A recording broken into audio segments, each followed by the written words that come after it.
Okay, hi everybody. Today I'm going to be talking about Switchfoot, more specifically Switchfoot as in why they don't classify themselves as a Christian band, even though they are all Christians. They proclaim to be Christians and they're very vocal on that, and their music is very Christian based, but they don't like to call it Christian music. So just a little background on Switchfoot. They're a band, they started in 1996. They have 9 albums out.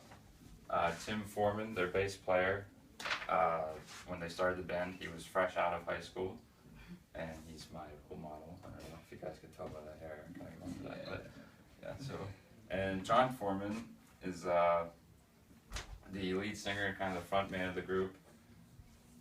He writes most of the songs. Tim Foreman's written a couple, but John writes most of them, and he is a very heavy reader. He loves reading, and that's where he gets a lot of his inspiration for his songs.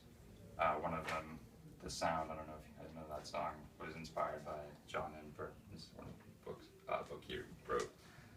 So, recently, John was interviewed by, I believe it was a radio station maybe, I'm not sure of that, but he was interviewed, and the main question of the interview was, is Switchfoot a Christian band? Like, are your songs Christian songs? And John gave a very thought-provoking reply. I'm not going to read the whole thing. I'll read most of it, but I'm going to skip some of it. But so when he was asked, is Switchfoot a Christian band? His reply was, does Lewis or Tolkien mention Christ in any of their fictional series? Are Bach's sonatas Christian?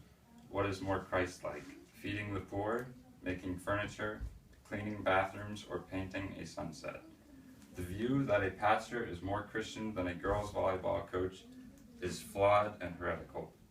The stance that a worship leader is more spiritual than a janitor is condescending and flawed.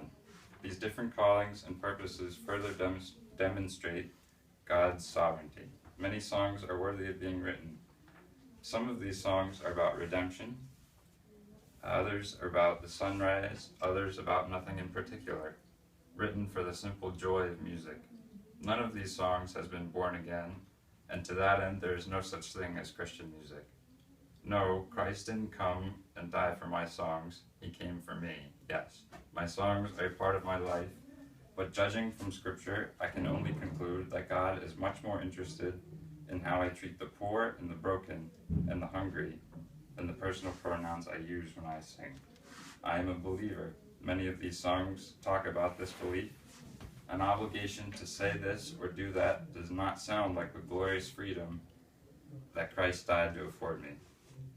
I do have an obligation, however, a debt that cannot be settled by my lyrical decisions.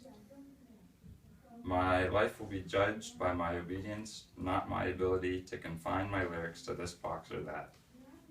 We all have a different calling. Switchfoot is trying to be a bit obedient to who we are called to be.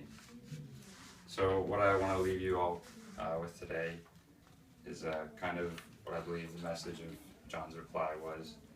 It's that you can't pay the debt that you owe Christ and God with what you do with your life, your profession, whether it's raising rabbits or longboarding or skiing.